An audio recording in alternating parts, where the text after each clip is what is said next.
ప్రతిపాదనలో ఉన్న నారా లోకేష్ ఇటీవల ఒక మాజీ ఉపరాష్ట్రపతిని, ఒక కార్పొరేట్ జాయింట్ని తన తండ్రి ముఖ్యమంత్రి చంద్రబాబు నాయుడు గారితో పాటుగా కలిసిన విషయమే సుదీర్ఘమైన వివరణ ఇచ్చారు. రిపబ్లిక్ టీవీ కాంక్లేవ్లో ఇచ్చారు, తర్వాత అర్నబ్ గోస్వామికి ఇచ్చిన ఇంటర్వ్యూలో కూడా అదే స్పష్టం చేశారు. ఈ విషయం మీద ప్రధానమంత్రి నరేంద్ర మోడీకి దాదాపు అరగంట పాటు తాను వివరణ ఇచ్చారని, ఆయన నవ్వుతూ ఇటువంటి రూమర్స్ని కొట్టి పారేశారని, even you meet people from Congress otherwise how you will get feedback అని అన్నారని కూడా చెప్పుకుంటూ వచ్చారు. ఇంత వివరణ ఇవ్వాల్సిన అవసరం లేదని తెలుగుదేశం పార్టీ వర్కింగ్ ప్రెసిడెంట్ కానీ ఇచ్చారు. అంటే సంథింగ్ ఈజ్ గోయింగ్ ఆన్ అనే రూమర్స్కి బలం చేకూర్చే విధంగా ఉన్న ఈ వ్యాఖ్యల మీద ఇప్పుడు దేశవ్యాప్తంగా చర్చ జరుగుతుంది, ప్రత్యేకించి ఎన్డీఏ లిస్ట్ మధ్య. ఈరోజు తృణమూల్ కాంగ్రెస్ వేరే పార్టీలో విలీనమయ్యి ఎంపీలందరూ వీళ్ళకి మద్దతుగా వచ్చిన తర్వాత డిఎంకే కూడా ఒక ఇంపార్షియల్ ధోరణితోటి వ్యవహరించే అవకాశాలు ఉన్నందువల్ల టీడీపీకి ఇక ఎన్డీఏ తోటి అవసరం ఉండదు అనే అభిప్రాయంతో కూడిన వార్తా కథనాలు నేషనల్ మీడియాలో రావటంతో తెలుగుదేశం పార్టీ ఒక డామేజ్ కంట్రోల్ ఎక్సర్సైజ్ అయితే మొదలెట్టింది. ఆయన కాంక్లేవ్లో మాట్లాడినా, అర్నబ్ గోస్వామికి ఇచ్చిన ఇంటర్వ్యూలో విషయాలు చెప్పేసిన ప్రధానమంత్రి నవ్వుతూ కొట్టిపారేశారు. అంత తేలిగ్గానే నవ్వుతూ కొట్టిపారారు. వివరణ అడుగుంటారు, ఈయన ఇచ్చుంటారు. ఆయన మిత్రపక్షం కాబట్టి తెలుగుదేశం పార్టీ వారి భాగస్వామి, కీలక భాగస్వామి కాబట్టి, మిత్రపక్షం కాబట్టి. ఈ మధ్యకాలంలో మనం ఒకటి గమనిస్తే కనుక ఇదివరకు ఆంధ్రప్రదేశ్లో తెలుగుదేశం ప్రభుత్వం అనే మాట వాడేవారు, ఇప్పుడు ఎన్డీఏ అనే మాట వాడుతున్నారు. రేపు పొద్దున ఏమైనా తేడాపాడా వస్తే ఎన్డీఏ ప్రభుత్వం తెలుగుదేశం ఏముంది అని చెప్పటానికి అనే పద్ధతిలో మాట్లాడుతున్నారు వాళ్ళని తెలుగుదేశం పార్టీ అంటే కిట్టనోళ్ళు అనే మాట.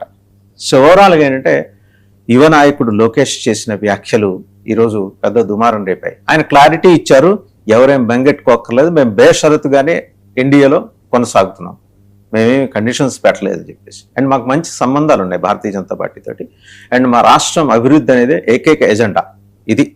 ఈ అంశానికి సంబంధించి బిగ్ డిబేట్లో ఈరోజు మనతో పార్టిసిపేట్ చేస్తున్నారు నారాయణ రెడ్డి పవన్ గారు, ఎన్ఆర్ఐ అండ్ పొలిటికల్ అనలిస్ట్. నమస్తే పవన్ గారు. అలాగే పెద్దిరెడ్డి రవికిరణ్ గారు, బీజేపీ అధికార ప్రతినిధి, వారికి కూడా నమస్కారం. దుర్గాప్రసాద్ గారు నమస్తే, టీడీపీ అధికార ప్రతినిధి. అండ్ జూపుడి ప్రభాకర్ గారు, వైసీపీ రాష్ట్ర ప్రధాన కార్యదర్శి.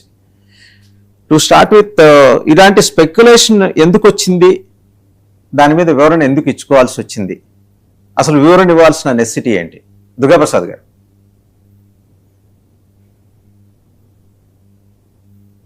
మ్యూట్లో ఉన్నట్టున్నారండి, అన్మ్యూట్ చేసుకుంటారా దుర్గాప్రసాద్ గారు?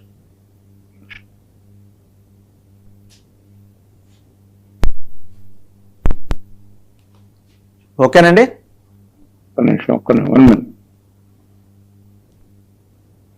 మాట్లాడండి. హలో, మాట్లాడండి దుర్గాప్రసాద్ గారు. వినపడుతుందండి? వినిపిస్తుంది, మాట్లాడండి. అందరికి గుడ్ మార్నింగ్ అండి. ఈరోజు అంటే కాన్క్లేవ్ లో జరిగింది ఏంటి అంటే, జరుగుతున్న కరెంట్ అఫైర్స్ మీద వాళ్ళు అన్నం గారు ప్రశ్నలు అడిగారు, దానికి ఆన్సర్ చెప్పారు. రియల్ గా కూడా అంటే రాజకీయమైనటువంటి ఒక పొలిటికల్ చర్చ ఏంటి అంటే, భారతీయ జనతా పార్టీకి సరి అయిన మెజార్టీ అవతల టీఎంసీ నుంచి జాయిన్ అయిన వాళ్ళు కానీ, ఇప్పుడు మీరు చెప్పినట్టు డిఎంకే తటస్థంగా వస్తే కానీ ఇక బలం పెరిగింది కదా, మీ ఇంపార్టెన్స్ లేదు కదా అనే కోణంలో ప్రశ్న అడగటం జరిగింది. అన్నప్పుడే చెప్పారు, ఎన్డీఏతో గఠబంధన్ అనేది అన్కండిషనల్ గా ఉంది. మేము అన్కండిషనల్ గా అంటే మాకు ఆ మంత్రి పదవులు కావాలా, మాకు అవి కావాలి, ఇవి కావాలని కాకుండా లార్జర్ ఇంట్రెస్ట్ లో మేము సపోర్ట్ చేస్తున్నాం, అది అట్నే కొనసాగుతుంది. ముఖ్యంగా ఆంధ్రప్రదేశ్ రాష్ట్రానికి ప్రజలకి ఏం కావాలి, యువతకి ఏం కావాలి, ప్రజలు గత ప్రభుత్వంలో ఏమి ఇబ్బంది పడ్డారు అవన్నీ అంటే మొత్తం వివరం అంతా కూడా చెప్పడం జరిగింది. దీంట్లో ఎక్కడా కూడా దాపరికం ఏం లేదు. వారు అడిగిన ప్రశ్నలకి దాన్ని ఉన్నటువంటి అనుమానాలకి తావు లేకుండా మొత్తం చెప్పేశారు, ఉన్నది ఓపెన్ గా చెప్పారు. దీంట్లో వేరే రకమైనటువంటి అంబిషన్ కానీ ఇంకోటి కానీ ఏమీ లేదు. ఇక్కడ ఒకటే, ఇవాళ ఆంధ్రప్రదేశ్ రాష్ట్రం ఏ విధంగా అభివృద్ధి అవుతుంది, ఆర్టిఫిషియల్ ఇంటెలిజెన్స్ కానీ గ్రీన్ ఎనర్జీ కానీ ఏ విధంగా వచ్చినాయి, పెట్టుబడులు ఎట్లా వచ్చినాయి, తిరుపతిలో ఏ పెట్టుబడులు పెట్టాము, కర్నూలులో ఏ పెట్టుబడి పెట్టాము, వైజాగ్ లో ఏ పెట్టుబడులు పెట్టాము, అమరావతిలో ఏం పెట్టాము, ఇవన్నీ వివరించారు. ఇదంతా కూడా ఆంధ్రప్రదేశ్ రాష్ట్ర అభివృద్ధి కోసం మేము ఎన్డీఏలో కలిసి పనిచేస్తున్నాం. ఇంకోటి కూడా మీరు రిమార్క్స్ కామెంట్స్ లో ఏదో తెలుగుదేశం ప్రభుత్వం అనుకున్నది తప్పు. అది చంద్రబాబు నేను నాయుడు అనలేదండి. గాని మంత్రులు దుర్గా ప్రసాద్ గారు, నేను అనలేదు. వచ్చిన వార్తా కథనాల ఆధారంగా ఆ వ్యాఖ్యని ఉటంకిస్తూ నేను చెప్పాను. సో దుర్గా ప్రసాద్ గారు అరగంట సమయం ఇచ్చారు, ఆయన నవ్వుతూ భుజం తట్టారు. సో వాళ్ళేంటి, మీరు అవసరమైతే కాంగ్రెస్ వాళ్ళు కూడా కలవండి, otherwise how you'll get feedback అని అన్నారు. And in fact as a prime minister investigative agencies ఉంటాయి, ఆయనకు కావాల్సిన సమాచారం ఆయన తెప్పించుకోగలరు అనే మాట కూడా ఆయనే చెప్పారు. ఇక్కడ ఎవరు ఏది ఆపాదించలేదండి, ఆయన ఏం మాట్లాడారో అదే చెప్పారు. ఓకే, అదే వాసుదేవన్ గారు మీరు చెప్పింది కరెక్టే. ఎన్డీఏ తెలుగుదేశం బదులు ఎన్డీఏ అంటున్నారని. ఎప్పుడు మీరు చూడండి, చంద్రబాబు గారు మీటింగ్ లో కానీ, పవన్ కళ్యాణ్ గారి మీటింగ్ లో కానీ, లోకేష్ గారి మీటింగ్ లో కానీ, గత 2 ఏళ్ల నుంచి ఎక్కడ మీటింగ్లు పెట్టినా కూడా తెలుగుదేశం పార్టీ ఎన్డీఏ కూటమి చేస్తున్న 2 పదాలు వాడేవాడు. తెలుగుదేశం పార్టీ ఎన్డీఏ కూటమి చేస్తుందని. అయితే ఇది వారు నిజంగా స్పష్టంగా కూడా రాజకీయాల్లో అంత బోల్డ్ గా ఉంటారనుకోవాలి. లోకేష్ గారు చాలా చక్కటి ఆన్సర్ చెప్పారు. నేను ప్రైమ్ మినిస్టర్ తో కలిశాను, దీన్ని వెరిఫై చేసుకుంటారు. అయినా కూడా ప్రైమ్ మినిస్టర్ గారు ఉన్నది చెప్పారు. వేరే వ్యక్తులను కలవటం వలన దీంట్లో వచ్చిన నష్టం ఏం లేదు, మనం రాజకీయాల్లో ఉన్నాం కాబట్టి డెఫినెట్ గా కలుస్తుంటాం, మాట్లాడుతుంటాం అన్నారు. అందుకనే ఇట్లాంటి వచ్చిన రూమర్స్ ని క్లారిఫై చేశారు. ఇట్లా అతను అడిగిన ప్రశ్నకి ఇంకా లోతైన ఆన్సర్, ఇంకొకసారి ఇట్లాంటి కామెంట్స్ రాకూడదనే దాంతో లోకేష్ గారు ఆన్సర్ చెప్పడం జరిగింది. ముఖ్యంగా ఇక్కడ కొంతమందికి ఇంకా తొంగి చూస్తున్నారు, ఎక్కడ వీళ్ళు విచ్ఛిన్నం కావాలా, ఎక్కడ ఎన్డీఏ తోటి డిఫర్ తీసుకురావాలి. గత ప్రభుత్వంలో అంతే చేశారు కదా. 19లో ఉన్నప్పుడు ఏం చేశారు, మీరు ఎన్డీఏ నుంచి బయటకు రండి, బయటకు వస్తారా రారా, ప్రత్యేక తెస్తారా లేదా, మీరు ఏం చేస్తారు ఆంధ్రప్రదేశ్ అని చెప్పి ఇష్టం వచ్చినట్టు చేసి ఒక రకమైనటువంటి పొలిటికల్ ఎజెండా పెట్టుకొని దాన్ని ఒక కాన్స్పిరసీ తోటి అక్కడ ఉన్నటువంటి మెంబర్ ఆఫ్ పార్లమెంట్ లో నెట్టడం జరిగింది. ఒక రకంగా ఒత్తిడికి లోన్ చేశారు. నిజంగా కూడా ప్రజల్లో కూడా ఆ అపోహ వచ్చే విధంగా చేశారు ఈ గ్లోబల్స్ ప్రచారం వల్ల. అందుకనే వైసీపీ పార్టీ అనేది అనేక రకాలుగా, అంటే ఎన్ని కుట్రలు చేయాలో అన్ని కుట్రలు చేస్తున్నారు ఇవాళ, రాజకీయంగా ప్లస్ సోషల్ మీడియాగా అనేక రకాలుగా. ఏ రకంగా చేయాలనో ఆ రకంగా చేయాలి. ఇవాళ రాష్ట్రంలో జరుగుతున్న పరిస్థితులు అన్ని రైట్ అండి. మళ్ళీ మీ దగ్గరకు వస్తాను, ఒకసారి జూపూడి ప్రభాకర్ గారి దగ్గరికి వెళ్దాం, మళ్ళీ వస్తాను మీ దగ్గర. జూపూడి ప్రభాకర్ గారు, ఇంకా ఎన్ని కుట్రలు చేయబోతున్నారు మీరు? ఇప్పటి వరకు చేసిన కుట్రల గురించి దుర్గా ప్రసాద్ చెప్పారు, ఇక మీదట చేయబోయే కుట్రల గురించి మీరు చెప్పండి. గుడ్ మార్నింగ్ వాసుదేవన్ గారు, మీకు ప్యానెల్ లో ఉన్నటువంటి మిత్రులందరూ కూడా పెద్దలకి. వైఎస్ఆర్ కాంగ్రెస్ పార్టీకి కుట్రలు చేయాల్సినటువంటి అవసరం లేదు.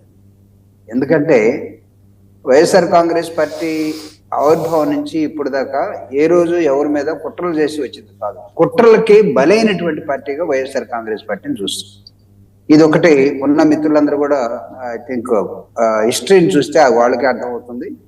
డిఫరెంట్ రాజకీయ పార్టీలో ఉన్నారు కాబట్టి ఒకవేళ వాళ్ళ అనుకూలంగా వాళ్ళు మాట్లాడొచ్చేమో, కానీ అనేకమైన కుట్రలకి బలైనటువంటి పార్టీ ఏదైనా ఉందంటే అది వైఎస్ఆర్ కాంగ్రెస్ పార్టీ.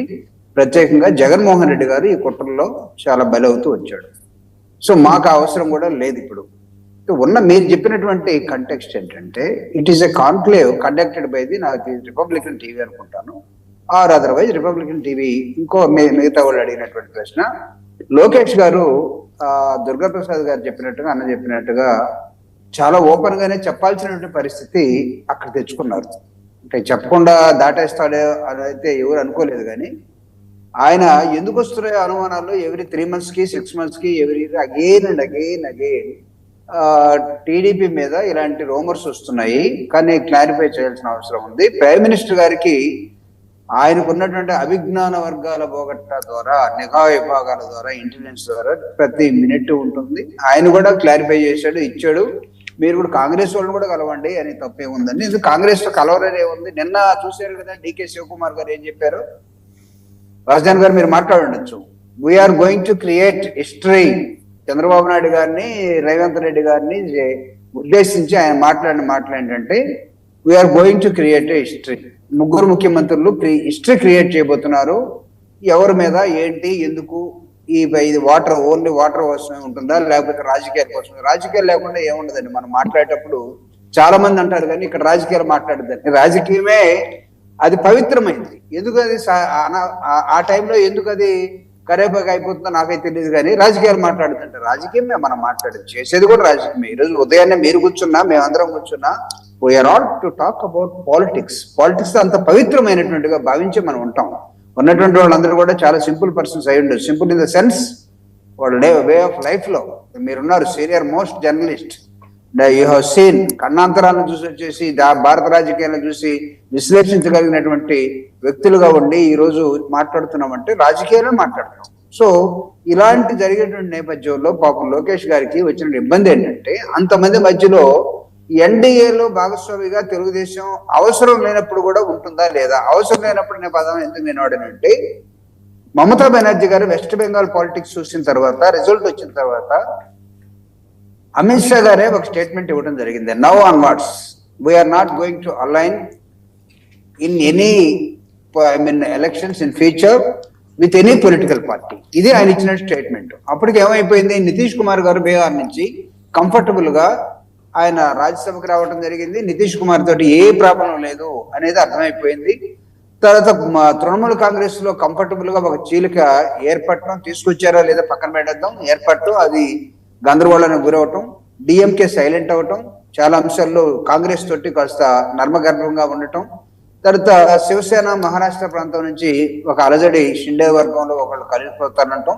ఈ నేపథ్యాలను చూసినప్పుడు existence of Telugu Desam party and importance in NDA, Telugu Desam party importance ఉంటుందా లేదా అనేది వీళ్ళ క్వశ్చన్ వేసుకొని వాళ్ళు మాకు ఫ్యూచర్ లో అవసరం లేదు. ఇప్పుడు ఒక లేమ్యాన్ గా నేను కూడా అడుగుతాను, ఫ్యూచర్ లో బీజేపీ మాకు ఏ రాజకీయ పార్టీ అవసరం లేదు, పర్టికులర్లీ రాష్ట్రాల్లో రీజనల్ పార్టీస్ మాకు అవసరం లేదంటే what would be the fate of Telugu Desam party and Janasena party?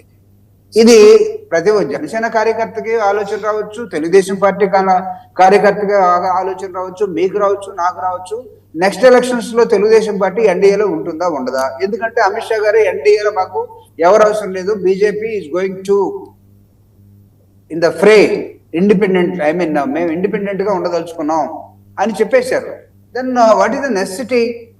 కాబట్టి వాళ్ళు తనినా తిట్టినా మేము వాళ్ళతోనే ఉంటాం అనే ఒక సందర్భాన్ని క్రియేట్ చేసుకొని ఉండాల్సిన పరిస్థితుల్లో, అంటే తెలుగుదేశం పార్టీ ఆత్మగౌరవ నినాదంతో ఎన్టీ రామారావు గారు తీసుకొచ్చినటువంటి రాజకీయ పార్టీకి ఏ స్థితి పెట్టిందో అనేది ప్రజలు ఆలోచించుకునేటువంటి ఒక అంశం ఇక్కడ వాళ్ళు అడగటం, వీళ్ళు సమాధానం చెప్పడం. ఈ రోజు లోకేష్ గారు చెప్పారు, అయితే హూ నోస్ రేపు చంద్రబాబు నాయుడు గారు చెప్పాల్సిన పరిస్థితి వస్తుందేమో. లోకేష్ గారు ఇంకో మాట కూడా చెప్పారు, జూపూడి ప్రభాకర్ గారు, మా నాన్న కింగ్ మేకర్ అన్నారు. సో అది మనం మర్చిపోకూడదు. దేశ రాజకీయాల్లో చంద్రబాబు గారి ప్రభావాన్ని, ఆయన ప్రభావశీల వ్యక్తిత్వాన్ని మీరు cannot be little just because you are YSRCP. Yes, అది అది అది స్కిప్ అయిపోయినట్టుంది. ఎస్, ఆయన కింగ్ మేకర్ అన్నాడు. అయితే ఇప్పుడు పరిస్థితి ఏంటి? ఎస్, పాలిటిక్స్ లో సార్ ఒక్కొక్క ఎరాలో, ఒక్కొక్క దశలో ఒక్కొక్క రాజకీయ పార్టీకి ఒక చిన్న చిన్న అవకాశాలు వస్తుంటాయి. ఆ టైంలో ఏదన్నా చేయొచ్చు. వాటి కింగ్ మేకర్ అయితే ఇప్పుడు అవసరం లేదనేది అమిత్ షా గారు చెప్తుంది. ఇప్పుడు గారు లేకపోయినా కానీ కింగ్ మేకర్ గా ఉంటారా? మామూలుగా అడుగుతున్నాం మనం. కింగ్ మేకర్ ఎప్పుడు అవుతారు? ఒక బిగ్ క్రైసిస్ వచ్చినప్పుడు, ఆ క్రైసిస్ లో ఒక పొలిటికల్ పార్టీ ఒక డెసిషన్ తీసుకున్నప్పుడు, ఆ డెసిషన్ ప్రివైల్ అయినప్పుడు, అది జనం నమ్మినప్పుడు మాత్రమే అలాంటివి ఉంటాయి. అవి మాకు అవసరం లేదు పొమ్మన్న తర్వాత everything is on account base లో నంబరింగ్ గేమ్ వచ్చిన తర్వాత parliament what is there simply we can say all అంటే వాళ్ళందరూ తెలుసు నంబర్ గేమే కదా. నంబర్ గేమ్ లో అమిత్ షా గారు డిక్లేర్ చేసి చెప్పిన తర్వాత కింగ్ మేకర్ పాత్ర ఉంటుందా? ఉండే అవకాశం లేదు. కింగ్ మేకర్ ఇక్కడ అసలు మనం దేశంలో కింగ్ మేకర్ అని చెప్పుకుంటున్నాం, కానీ ఆంధ్రప్రదేశ్ లో కింగ్ మేకర్ మనం కాదు కదా, పవన్ కళ్యాణ్ గారు కదా. Not the Telugu Desam party. 130 స్థానాలు పైబడి తెచ్చుకున్న తెలుగుదేశం పార్టీ అనివార్యంగా వాళ్లే కింగ్ మేకర్. పవన్ కళ్యాణ్ గారు 21 స్ట్రైక్ రేట్ తోటి ఆయన వచ్చారు. ఆయన కింగ్ మేకర్ అని ఇప్పుడు ఆ ప్రస్తావనే ఆంధ్రప్రదేశ్ లో లేదు. ఆయనే ఒప్పుకుంటున్నారు చంద్రబాబు మా నాయకుడు అని. మీకెందుకు అభ్యంతరం? ఇది నేను కూటమికి సంబంధించి మా నాయకుడు అన్నారు ఆయన. ఇది చంద్రబాబు నాయుడు గారు ఇచ్చినటువంటి స్టేట్మెంట్ నే నేను మీకు రీఇటరేట్ చేస్తున్నాను. At the time of elections గెలిచిన తర్వాత మీరు అది చెప్పారు. మీరు స్టార్ మార్క్ వేసి షరతులు వర్తిస్తాయని చెప్పాలి. ఎందుకంటే at the time of elections ముందు చెప్తాం, 100 చెప్తామండి. ఇవన్నీ ఇంత లైట్ గా తీసుకొని మనం పొద్దున్నే మాట్లాడుకోవాల్సిన అవసరం ఉందా సార్? ఇట్లా పొద్దున్నే కాయరాజా ఇవాళ మాట్లాడాల్సిన అవసరం ఎందుకు వచ్చిందంటే ఆయన కాంక్లేవ్ లో మాట్లాడారు కాబట్టి. రైట్, ఒకసారి పెద్దిరెడ్డి రవికిరణ్ గారి దగ్గరికి వెళ్దాం. పెద్దిరెడ్డి రవికిరణ్ గారి దగ్గరికి వెళ్ళే ముందు మళ్ళీ వస్తాం మీ దగ్గర. సీనియర్ దుర్గాప్రసాద్ ఉన్నాడు, చాలా సీనియర్ అండ్ కమిట్మెంట్ ఉన్నటువంటి నాయకుడు. పెద్దిరెడ్డి రవికిరణ్ గారి దగ్గరికి వెళ్దాము. వెళ్లే ముందు డికే శివకుమార్ ఏం మాట్లాడారో చూద్దాం సార్. జూపిడి ప్రభాకర్ గారు ఇందాక మీరు ఆయన మీద. This is a historic moment of the history of water resources. Today, under the leadership of C.R. Patil ji, 3 chief ministers, one of the senior most leader of this country, Mr. Chandrababu Naidu, is here. He has shown his large heart to prevent all of us. One more, my young friend, Telangana Chief Minister, Mr. Revanth Reddy is here. Today, with the 3 chief ministers under your leadership, has created an history. Myself, Chandrababu Naidu and Revanth Reddy, we believe in one thing. We don't want to write history. We don't want to read history. We believe in creating history. That is what all the 3 leaders of the South India is. Right, Ravikiran గారు decay Shivakumar గారు, చంద్రబాబు నాయుడు గారు, రేవంత్ రెడ్డి గారు ముగ్గురు కలిసి history create చేయబోతున్నారు. NDA కీలక భాగస్వామిగా ఉన్న తెలుగుదేశం పార్టీకి చెందిన ముఖ్యమంత్రి, సరే ఎన్డీఏ ముఖ్యమంత్రి ఆయన, ఈ ఇద్దరు కాంగ్రెస్ ముఖ్యమంత్రులు కలిసి చరిత్ర సృష్టించబోతున్నారు. ఇది డికే శివకుమార్ గారు చెప్పారు. రేపొద్దున ఈ బయట ప్లే చేయకుండా చెప్పాను అనుకోండి, మీరట చెప్తారంటారు. అందుకని జూపూడి ప్రభాకర్ గారి విజ్ఞప్తి మేరకు ఆ బయట ప్లే చేసి నేను మీ దగ్గరకు వస్తాను. Under the leadership of CR Patil, అది గుర్తుపెట్టుకోవాలి. సిఆర్ పాటిల్ గారి లీడర్షిప్ లో చరిత్ర సృష్టిస్తాం. వాసుదేవన్ గారు, ముందుగా మీకు, తోటి ప్యానలిస్టులకి, 99 టీవీ వీక్షకులందరికీ శుభోదయం అండి. మొదటిగా అయితే నారా లోకేష్ గారు 2 ఛానల్స్ కి ఇచ్చినటువంటి interviews, Republic channel and then Indian Express, నేను అది పూర్తిగా చూశాను. రిపబ్లిక్ ఛానల్ కు 1 గంట పాటు, ఐఈకి ఒక 2 గంటల పాటు చాలా విషయాలు నారా లోకేష్ గారు చాలా స్పష్టంగా చెప్పారు. వారికి అభినందనలు చెప్పాలి. ఎందుకంటే వారికి ఉన్నటువంటి స్పష్టమైన ఆలోచన విధానం, ఏ రకంగా రాష్ట్రానికి ముందుకు తీసుకెళ్దాం అనుకుంటున్నారు, ఏ రకంగా ప్రాంతీయ పార్టీ అయినా జాతీయ భావాలతో ఏ రకంగా మేము ముందుకు, దేశ నిర్మాణంలో ఏ రకంగా పాల్పంచుకుంటున్నాం, రాష్ట్రంలో 2 సంవత్సరాల్లో చేసినటువంటి వివిధ అభివృద్ధి కార్యక్రమాలు, సంక్షేమ కార్యక్రమాలు, వివిధ అంశాలు, విద్య మీద కావచ్చు, లేకపోతే ఆర్టిఫిషియల్ ఇంటెలిజెన్స్ మీద కావచ్చు, లేకపోతే పేదరికం మీద కావచ్చు, 3 S's గురించి చెప్పారు.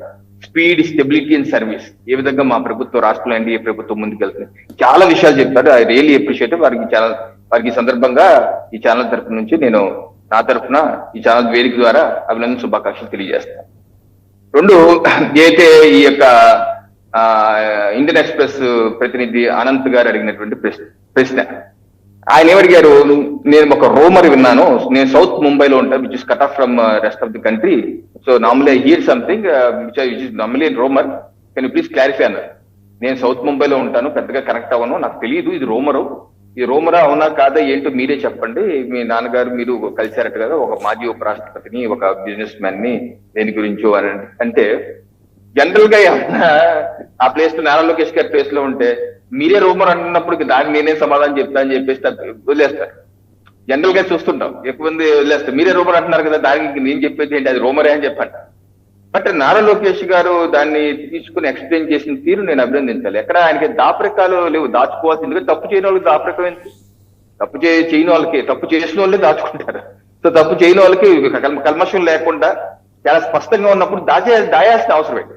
అందుకని ఆయన అన్నారు, ఓకే ఇది విన్నది కరెక్టే, కాదు దాని సగం మాత్రమే కరెక్ట్, ఒకరినే కలిసాము, ఆ విషయాన్ని నేను ప్రధానమంత్రి గారితో టైం తీసుకుని వెళ్ళి వివరించాను. దాని ప్రధానమంత్రి గారు ఈ రకంగా తప్పు లేదు, ఎవరన్నా కలవచ్చు, కలవండి అని చెప్పేసి అన్నారు. చాలా సంతోషం. రాజకీయ పార్టీలు అన్నాక మనం ఏమన్నా ప్రత్యర్థులు, అపోజిషనే కానీ శత్రువులు అయితే కాదు కదా, మనకి ప్రత్యర్థులు కానీ శత్రువులు అయితే కాదు కదా. ఇప్పుడు మొన్న పార్లమెంట్ సెషన్స్ అయిపోయినాక, పార్లమెంట్ సెషన్ అయినాక హై టీ అవుతారు. పార్లమెంట్ ప్రధానమంత్రి గారు, స్పీకర్ హై టీ ఇస్తారన్నమాట అందరు, ముఖ్య నాయకులు అందరు రమ్మంటారు. దానికి ఇప్పుడు రాహుల్ గాంధీ గారు రారు, ప్రధాన ప్రతిపక్ష నేత ఆయన ఎప్పుడు రారా. మన ప్రియాంక వాద్రా గారు వచ్చారు. రాగానే ప్రధానమంత్రి గారి పక్కన కూర్చున్నాడు కిరణ్ రిజిజు గారు, పార్లమెంట్ వ్యవహార శాఖ మంత్రి, టక్కన లేచి నుంచొని ప్రియాంక వాద్రా గారు అక్కడ కూర్చోమన్నారు ప్రధానమంత్రి పక్కన. చక్కగా వాళ్ళందరూ మాట్లాడుకున్నారు. ఆ ఫోటో మనం చూసాం, ఒక సుహృద్భావ వాతావరణం. ఆ రకంగా రాజకీయ పార్టీలు ఉండాలి తప్పితే ఏదో ఏదో పొలం గడ్డి తగాదాలుగా కర్రలు కత్తులు నోరాల్సిన అవసరం లేదు, కలవాలి. సో ఈ సందర్భంగా నారా లోకేష్ గారు చెప్పింది చాలా స్పష్టంగా చెప్పారు, చాలా సంతోషం. అయితే వారు అన్నది ఏంటంటే ప్రతి 3 మాసాలకు ఒకసారి మమ్మల్ని ఇలా అడుగుతున్నారు, ఎందుకు ఇలా అడుగుతున్నారు అన్నది వారు చెప్పారు. ఇందుకు ఏమవుతుందంటే మనకి ఒక ఎకో సిస్టమ్ ఉంటుంది. ఇప్పుడు ఒకటి, భారతీయ జనతా పార్టీకి మిత్రపక్షాలతో పని లేదు, సొంత మెజారిటీ ఉంది, వచ్చేసింది, అక్కర్లేదు అనేది నేను పూర్తిగా ఖండిస్తున్నాను. మాకు సొంత మెజారిటీ ఇప్పుడు రావడం ఏంటి, 2014లోనే భారతీయ జనతా పార్టీకి మాకు 282 వచ్చాయి. ఆ రోజు ప్రధానమంత్రి గారు చాలా స్పష్టంగా చెప్పారు, మేము ఎన్డీఏ మిత్రపక్షాలను కలుపుకొని వెళ్తాము, ఎక్కడ ఇండివిజువల్కి వెళ్ళే ప్రసక్తి లేదు, కలుపుకుని వెళ్తాం. 2019లో కూడా ఫుల్ మెజారిటీ వచ్చింది, 300 సీట్లు దాటి మాకు మొదటిసారి. ఆ రోజు కూడా స్పష్టంగా చెప్పాం. ఆ రోజు కూడా మిత్రపక్షాలు, భారతీయ జనతా పార్టీ ఎప్పుడు మిత్రపక్షాలను వదులుకొని అవసరం లేదని చెప్పే సందర్భాలు చరిత్ర లేదు. వాళ్ళు వెళ్ళిపోయారు తప్పితే కొంతమంది వెళ్ళారు, వచ్చారు. తెలుగుదేశం పార్టీ దాంట్లో ఉంది, ఇందాక రామారావు గారు ఎక్స్ప్లెయిన్ చేశారు. ఏ సందర్భాల్లో 2018లో విష ప్రచారంలో మేము కూడా పొరపాటు పడి బయటకు వెళ్ళాలని చెప్పారు, అటువంటి సందర్భం ఉంది. అలాగే 2004లో కూడా వెళ్ళారు. సో వెళ్ళారు, వచ్చారు కాబట్టి ఇటువంటి చర్చ ఇండి కూటమి నుంచి కొన్ని వర్గాలు లేపుతుంటారు. ఎందుకంటే ఏదో రకంగా, ఎందుకంటే గతంలో 2 సార్లు వెళ్ళిపోయారు, మళ్ళీ వచ్చారు, 3ఓసారి వచ్చారు కాబట్టి, చంద్రబాబు నాయుడు గారు కాంగ్రెస్ నుంచి వచ్చారు కాబట్టి, సో ఇటువంటి అన్ని నేపథ్యాలు కలుపుకొని ఏదో రకమైన విష ప్రచారం చేసి కేంద్రంలో ఉంది. ఇప్పుడు రాహుల్ గాంధీ గారు ఏమంటారు, సంవత్సరంలో ప్రభుత్వం పడిపోతుంది, ఎలా పడిపోతుందండి? ఇండి కూటమి బలమైన పెరుగుతుందా? ఇండి కూటమిలోని కొత్త వాళ్ళు జాయిన్ అవుతున్నారా? ఇండి కూటమి వెళ్ళిపోతున్నారు కదా, ఎక్కడికి శక్తులు ఎలాంటప్పుడు ఎలా పడిపోతుంది అంటే వీళ్ళు ఏమన్నా లాగే ప్రయత్నం చేస్తున్నారా? సో నేనేంటంటే భారతీయ జనతా పార్టీ నేతృత్వంలో ఉన్న ఎన్డీఏ కూటమి మాకు ఎన్ని సీట్లు వచ్చినా ఏది వచ్చినా సరే కలిసి వెళ్తాం ఆలోచన విధానం, ఎక్కడ వాళ్ళని వద్దన ప్రసక్తి లేదు. అలాగే 2024లో తెలుగుదేశం పార్టీతో రాష్ట్రంలో ఆంధ్రప్రదేశ్ లో కలిసి వెళ్ళాం, కలిసి ఎన్నికల్లో వెళ్ళాం. ఎన్నికలు అయిపోయిన తర్వాత మాకు మెజారిటీ తక్కువ అయితే తెలుగుదేశం పార్టీ సపోర్ట్ చేయటం కాదు. ఇక్కడ మేము కలిసి ఎన్నికలకు వెళ్ళాం, కలిసి ప్రజల్లోకి వెళ్ళాం. మాకు ఓటేయండి, డబుల్ ఇంజిన్ సర్కార్ తీసుకొస్తాము, మేము దాని ప్రకారం మేము పనిచేస్తామని ప్రజలకు హామీ ఇచ్చి వెళ్ళాం. సో ఆ రకంగా ప్రజలు సీట్ షేరింగ్ కూడా మేము డిస్కస్ చేసుకుని సీట్ షేరింగ్ చేసుకున్నాం. సో అందుకనే ఇక్కడ కేంద్రంలో ఎన్డీఏకి మెజారిటీ లేదు అంత లేదు, మాకు మెజారిటీ ప్రతి 3 నెలలకి 6 నెలలకి రవికిరణ్ గారు కొత్తగా వచ్చింది కదా, 2024 ఎన్నికల్లో వెళ్ళి మెజారిటీ రాకపోతే ఎవరో వచ్చి యాడ్ అయితే మనం రవికిరణ్ గారు లేదండి. రవికిరణ్ గారు ఒక్క నిమిషం. ప్రతి 3 నెలలకి 6 నెలలకి స్పెక్యులేషన్ ఎందుకు వస్తుందండి? మీరు అన్నట్టు కరెక్ట్, ఇండి కూటమి అనేది మీరు ఇంకా ఎక్కడ బలంగా ఉందని, నేను ఉందా అని అడుగుతున్నాను, మీరు ఇంకా బలంగా ఉందా అని అడుగుతున్నారు. కూటమే లేనప్పుడు వాళ్ళు చేసే స్పెక్యులేషన్, రూమర్స్ ఇవన్నీ దేశం మొత్తం ఎందుకు తిరుగుతాయి? సో ఇండి కూటమి ఖచ్చితంగా ఈ రూమర్స్ క్రియేట్ చేసే స్థాయిలో లేదని అనుకుంటున్నారు. రెండో అంశం ఏంటంటే, చేయడానికి అవకాశం ఉన్నది, ఇందాక దుర్గాప్రసాద్ గారు అన్నారు కదా, కుట్రలు చేస్తూ వస్తున్న వైసీపీ ఇక మీద కూడా చేయబోతుంది. ఎక్కడ కొట్టిపారలు he did not dismiss that. Yes, we have met. దాని మీద నేను ప్రధానమంత్రిని కలిసినప్పుడు వారికి సుదీర్ఘమైన వివరణ ఇస్తే ఆయన నవ్వుతూ భుజం తట్టి, ఇలాంటివి మామూలే, మీ పని మీరు చేసుకుంటా పోండి, అవసరమైతే కాంగ్రెస్ వాళ్ళు కూడా వస్తే మాట్లాడండి, వాట్ ఈస్ దేర్, అందరితో మాట్లాడాలి, otherwise how you will get feedback అని అన్నారని ఆయన కాంక్లేవ్లో చెప్పారు. సో ఆయన వరకు ఆయన క్లారిటీ ఉంది. ఇటు వచ్చి క్లారిటీ లేనిది కుట్రలు చేసే వైసీపీకి. నమస్తే అందరికీ, వెరీ గుడ్ మార్నింగ్. సో ఇక్కడ 2 పార్టీలు, బీజేపీ కానివ్వండి, తెలుగుదేశం కానివ్వండి, గఠబంధన్ అంటే అలయన్సెస్లో చాలా మెచ్యూర్డ్. నుంచి ఎటువైపు పోవాలి అనే దానికి వాళ్ళు ఖర్చు ఫేస్ పెట్టుకుంటూ ఉంటారు. అందులో టీడీపీకి బీజేపీ 3 times సపోర్ట్ చేసింది. ఎన్టీఆర్ గారు, నారాయణ భాస్కర్ రావు గారి ఎపిసోడ్లో, మళ్ళీ కార్గిల్ వార్ వచ్చినప్పుడు టీడీపీ స్ట్రాటజిక్గా అలయన్స్కి పోయింది ఎక్కడికి, టు గెయిన్ సమ్ ఈ national euphoria. And then again Modi గారి యుఫోరియాలో మళ్ళీ టీడీపీ అప్రోచ్ అయ్యి బీజేపీ తోటి. ఈ 3 సార్లు మీరు గ్రహిస్తే ఓడిపోయిన వెమ్మటే ఓడిపోక ముందే వాళ్ళని వదిలేసిపోయింది, బీజేపీని వదిలేసిపోయింది TDP. At the same time BJP కూడా ఏంది, బీజేపీ అలయన్స్లో 90% ఆనెస్ట్. ఎందుకంటున్నానంటే నితీష్ కుమార్ గారి పవర్ కానీ సీట్స్ కానీ ఏంటి లాస్ట్ ఎలక్షన్స్లోనే చాలా తక్కువ బీజేపీతో కనిపిస్తుంది. కానీ మోడీ షా గారు నాయకత్వం నితీష్ కుమార్ గారినే ముఖ్యమంత్రిని చేద్దామని ముందుకెళ్ళారు. అలానే శివసేన కూడా వాళ్ళ శక్తికి మించిన సీట్లు ఇచ్చారు మాట ప్రకారం అలయన్స్లో. అలానే మీకు అక్కడ కూడా చూస్తే, మన పంజాబ్లో కూడా చూస్తే శిరోమణి అకాలీదళతో లాస్ట్ మినిట్ వరకు ఉన్నారు, వాళ్ళు డిస్ట్రాయ్ చేసుకోవాలి.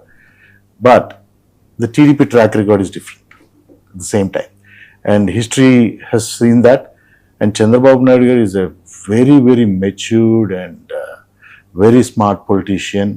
So తను ఇప్పుడు కూడా చూస్తే తన శిష్యుడు అన్నా కూడా నేను శిష్యునిగా కానీ రేవంత్ రెడ్డి గారితో కానివ్వండి, డికే శివకుమార్ గారు who is the biggest lobbyist and industrialist and what ever Congress లో జరగాలంటే శివకుమార్ గారిదే, అలాంటి వ్యక్తులతోటి కానివ్వండి ఆయన క్లోజ్ ఫ్రెండ్షిప్ మెయింటైన్ చేస్తున్నారు.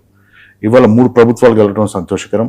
ఎందుకంటే కృష్ణా గోదావరి బేసిన్స్ ఇవన్నిటితో కలుపుకున్న వాటర్ డిస్ప్యూట్స్ ఏమంటే ప్రభుత్వాలు కలవటం, అది 3 ప్రభుత్వాలు కలిసి 3 ముఖ్యమంత్రులు కలిసడం, అందులో రాజకీయం ఉందని నేను అనుకోను. అది great step moving forward.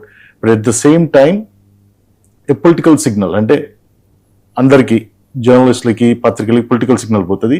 Given the track record of TDP it could be possible అనేది ఎవరిని అడిగినా కూడా. సో ప్రధానమంత్రి గారి దగ్గరికి పోయి చెప్పాను, నేను వివరించానని లోకేష్ గారు చెప్పడం సంతోషకరం. కానీ ప్రధానమంత్రి గారు నవ్వి ఊరుకున్నారు అంటే ప్రధానమంత్రి గారికి ఇలాంటి విషయాలకు ready, they are prepared. BJP విషయం కూడా ఆయన చెప్పారు. Of course he has his own intelligence investigative. Exactly, వారికి ఉండే ఫీడ్బ్యాక్ వారికి ఉంటుంది. అయినా కూడా ఆయన నన్ను సావధానంగా విన్నారు అనే మాట చెప్పారు. ఎస్, అండ్ విన్నారు, ప్రధానమంత్రి గారు నవ్వారు. You can do what ever you want అనే దాంట్లో చాలా అర్థం ఉంది. బీజేపీ పార్టీ, మీకు ఎలా అర్థం అవుతుంది అది? బీజేపీ పార్టీ అనేది ఫర్ ఎగ్జాంపుల్ రవికిరణ్ గారు అన్నిగా భావించకుంటే వాళ్ళ స్ట్రాటజీ 5-6 years ముందు ఉంటుంది. Dhurandhar 1, Dhurandhar 2 movie right before Bengal elections 3 years back ని స్టార్ట్ చేసి ప్రజెంట్ చేశారు. సో అందులో ఏముంది, directly attacking Bengal, West Bengal and నోట్బందీ అండ్ ఆల్ దోస్ థింగ్స్. అంత స్ట్రాటజిక్ పార్టీ నారా లోకేష్ గారి ఎక్స్ప్లెనేషన్ కి వాళ్ళు కన్విన్స్ అవుతారనో, తన బాధ్యత పోయి చెప్పాలనో అని అనుకోదు. ఎందుకంటే TDP party independent party, 40+ years నుండి నేషనల్ పాలిటిక్స్ లో చాలా ఇన్ఫ్లుయెన్స్ ఉన్న పార్టీ, చేసిన పార్టీ. అన్న రామారావు గారు కానివ్వండి, వీళ్ళ అద్భుతమైన రాజకీయ పరిణితి చెందిన పార్టీ అది. అది వచ్చేసి వేరే ఏ పనులు చేయకుండా ఎన్డీఏ అంబ్రెల్లాలనే మొత్తం వాళ్ళ జీవితం సాగదీస్తే ప్రస్థానం కొనసాగిస్తారని ఎవ్వరు అనుకోరు. సో ప్రధానమంత్రి గారు తెలుసు వీళ్ళు ఏం చేయగలుగుతారు, ఏం చేస్తారు, వాళ్ళ ఇంట్రెస్ట్ లో రేపు పొద్దున ఒకవేళ ఎన్డీఏ కూటమి మీద విపరీతమైన వ్యతిరేకత వచ్చింది అనుకోండి, డెఫినెట్లీ చంద్రబాబు గారు టీడీపీ చేస్తుంది వాళ్ళ political mature political. And when it comes to YCP కుట్రలు చేస్తుంది అదని, వైసీపీ వీళ్ళ ఏ షార్ట్ కమింగ్ అయినా కూడా టీడీపీ అనేది ఒక ఊత పదము ఇప్పుడు కాదు 10-15 ఏళ్ల నుంచి ఉంది. వైసీపీ కుట్ర చేస్తుంది. వైసీపీ కుట్ర చేస్తే ఎన్డీఏలో భాగస్వామైన టీడీపీ కానీ, అంత పెద్ద పార్టీ, అంత అనుమాన పార్టీ బీజేపీ కానీ తలొగ్గుతుంది దానికి. వీళ్ళు రూమర్స్ క్రియేట్ చేసిన కేపబిలిటీ, వీళ్ళు చేసిన పని చెప్పుకోలేని పరిస్థితి 2019 నుంచి 2024 వరకు వీళ్ళ వచ్చిన రూమర్స్ కౌంటర్ చేయలేని పరిస్థితి. వీళ్ళు నేషనల్ లెవెల్లో వీళ్ళు రూమర్స్ క్రియేట్ చేయడం, కుట్రలు బంధం. కాదంబరి జత్వాని నివేదించడం రూమర్ అంటారా? కాదంబరి జత్వాని నివేదించడం రూమర్ కాకపోతే ఇవాటి వరకు ఎందుకు ప్రాసిక్యూట్ కాలేదు, ఇవాటి వరకు ట్రయల్ కి ఎందుకు రాలేదు, ఇవాటి వరకు సస్పెండ్ అయిన ఆర్ లైక్ విఆర్ లో పెట్టిన ఐపీఎస్ ఆఫీసర్స్ కి షోకాస్ నోటీస్ ఎందుకు ఇవ్వలేదు ఆన్ దిస్ పర్టికులర్ కేస్. అది ఒక స్మోక్ స్క్రీన్ క్రియేట్ చేయటము, నడిపించటము, create a topic, then bombard in the media, then arrest him. సరే, కమింగ్ బ్యాక్ టు లోకేష్ గారి దగ్గరికి వచ్చేప్పటికి ఆ పారిశ్రామికవేత్త ఎవరు? అదాని గారు, అంబానీ ఉంటారు. మాజీ ఉపరాష్ట్రపతి గారు అంటే తెలిసిందే, వెంకయ్యనాయుడు గారు ఉంటారు. సో వెంకయ్యనాయుడు గారిని కలిస్తే వాటి స్నేహం కాదు కదా. ఇప్పుడు 2 తెలుగు రాష్ట్రాల్లో ఎవరిని అడిగినా కూడా వెంకయ్యనాయుడు గారిని అబౌవ్ ద పార్టీ లైన్స్ చూస్తాము.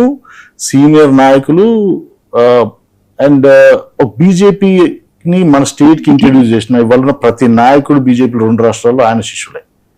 So is a tall personality definitely, and he plays a role in politics. ఆయన్ని కలవటాన్ని దాచుకోవాల్సిన అవసరం వీళ్ళకి లేదు కదా. దాచుకోవాల్సిన అవసరం వీళ్ళకి లేదు. కానీ కొన్ని సందర్భాలు ఎలా ఉంటాయంటే ఇక్కడ ఆ పారిశ్రామిక వ్యక్తి కూడా ఇన్వాల్వ్ అయి ఉన్నాడు కాబట్టి దాన్ని గోప్యంగా ఉంచుతారు. అదే ఒకవేళ పెళ్లికో లేకుంటే ఒకవేళ ఏదన్నా దీనికి అటెండ్ అవుతే ఓపెన్ గా ఉంటారు. కానీ ఇది గోప్యంగా ఉండడం అంటే definitely there is an agenda. ఆయన మాట అన్నారు, ప్రైమ్ మినిస్టర్ కి నేను ఎక్స్ప్లెయిన్ చేశాను, లేకపోతే క్లారిఫికేషన్ ఇచ్చాను. అవసరం లేదు, ఆయన కేబినెట్ మినిస్టర్, ఒక పార్టీకి నేషనల్ వర్కింగ్ ప్రెసిడెంట్, కలిసి మర్యాదపూర్వకంగా మాట్లాడచ్చు. ఇట్లా జరిగిందండి, మేము ఆయన్ని కలిసాము, మా నాన్నగారు కూడా అక్కడే ఉన్నారు అని చెప్పుండొచ్చు. మరి వివరణ అనే మాట ఎందుకు వచ్చిందని. ఇంకోటి గాసిపింగ్ అనేది నడుస్తుంటుంది. ఇప్పుడు ఆయనే అన్నారుగా, ప్రతి 3 నెలలకి ఇది కుట్ర కాదండి, ప్రతి 3 నెలలకి Telugu Desam is upset with BJP, Telugu Desam is upset with BJP అని వార్తలు రావటం, వార్తా కథనాలు నేషనల్ మీడియాలో, ఇవన్నీ వైసీపీ దగ్గరుండి చేయించట్లేదా? చెప్పాను నేను, వైసీపీకి వాళ్ళు చేసుకున్న పల్లె వాళ్ళకి చెప్పడం చేత. అంటే ఇలాంటివి చాలా అవుతుంది కదా, ఇలాంటివి కూడా వాళ్ళు అమాయకత్వం కూడుకున్న ఇది వాళ్ళ రాజకీయ ప్రస్థానం ఉంటుంది, ఇది మీడియా మేనేజ్మెంట్, వీటన్నిటిలో. ఇదేంటంటే అండి, లోకేష్ గారిని కాంక్లేవ్ లో పెట్టడం ఇవన్నీ ఏంటంటే దే ఆర్ ప్రమోటింగ్ లోకేష్ గారు. ఎవ్రీబడి నోస్ ఎవరు ప్రమోట్ చేస్తున్నారు? TDP and Chandrababu Naidu. And కొత్తగా ఆయన ప్రమోట్ చేసేది ఏముందండి? Is national working president for TDP. But at national level youngsters అంటే ఇవాళ ఆంధ్రప్రదేశ్ లో అన్ఫార్చునేట్ సిచ్యువేషన్ ఏంటంటే లోకేష్ అండ్ పవన్ కళ్యాణ్ గారు dynamic and young people. For the first time Pawan Kalyan గారికి వచ్చింది opportunity. Everybody thought that will be cut above others. And Lokesh గారు కూడా youngster వచ్చారు. So it is a time for him to get promoted at the national level and also networking at the national level అనేది చంద్రబాబు గారు ఈ మధ్య ఢిల్లీకి పోయి political గానివ్వండి, గవర్నమెంట్ జాతీయ స్థాయిలో పవన్ కి ప్రత్యామ్నాయంగా లోకేష్ వ్యక్తిత్వాన్ని హైలైట్ చేసే ప్రయత్నం జరుగుతోందని చెప్పడం మీ ఉద్దేశమా? లేదు అలా అని కాదు. లోకేష్ గారిని ఎస్టాబ్లిష్ చేయడం నా ఉద్దేశము. పవన్ కళ్యాణ్ గారిని ఎప్పుడూ ఆల్రెడీ సైడ్ లైన్ చేసేసారు స్టేట్ లెవెల్ అని. ఇక జాతీయ స్థాయిలో అంటే అది ఎందుకంటే మీరు చూస్తే లోకేష్ గారు అమిత్ షా గారి డోర్ డైరెక్ట్ గా నాక్ చేసి వెళ్తారు పవన్ కళ్యాణ్ గారు. చేయాలి కదా, మిగిలిన వాళ్ళకి అవకాశం నాక్ చేయాలి కదా. ఆయన డోర్ నాక్ చేయొచ్చు. BJP always encourage Pawan Kalyan గారు. BJP always wanted Pawan Kalyan గారు as their flagship in the state politics. But ఆయనకు లేదు, రీజన్స్ ఏమో తెలియదు కానీ వారికి లేదు అన్నట్టు అనిపిస్తుంది. Any given day Pawan Kalyan గారు నాక్ చేయొచ్చు, కానీ ఆయన నాక్ చేయదలుచుకోవట్లేదు. ఆయన సెకండ్ ఫిడిల్ ప్లే చేస్తున్నారు కంప్లీట్ గా. Even in state politics all the major events ఏది జరిగినా కూడా అందరికి తెలుసు లోకేష్ గారే ఉంటారు. గూగుల్ కానివ్వండి, ఏదైనా కానివ్వండి, ఏదైనా గవర్నమెంట్ ప్రమోట్ చేసుకోవాలనుకున్న ఈవెంట్ మొత్తం లోకేష్ గారు ఉంటారు. Why is in Pawan Kalyan గారు స్టెప్పింగ్ ఇన్? రైట్. మాట అదే దుర్గాప్రసాద్ గారు, పవన్ గారు చెప్తున్నారు గవర్నమెంట్ కి సంబంధించిన ప్రమోషన్ ప్రోగ్రామ్స్ అన్నిట్లోనూ లోకేష్ గారు ఉంటారు, పవన్ కళ్యాణ్ గారు ఉండరు. Is playing second fiddle. ఆయనకి అదే ఇష్టం అట. నిజమేనా? ఇది వాసుదేవన్ గారు అంటే పవన్ కళ్యాణ్ గారికి ఇచ్చే ఇంపార్టెన్స్ చంద్రబాబు నాయుడు గారు, లోకేష్ గారు ఏ విధంగా ఇస్తున్నారు రాష్ట్ర ప్రజానికం అందరూ చూస్తున్నారు, జర్నలిస్టులు కూడా చూస్తున్నారు.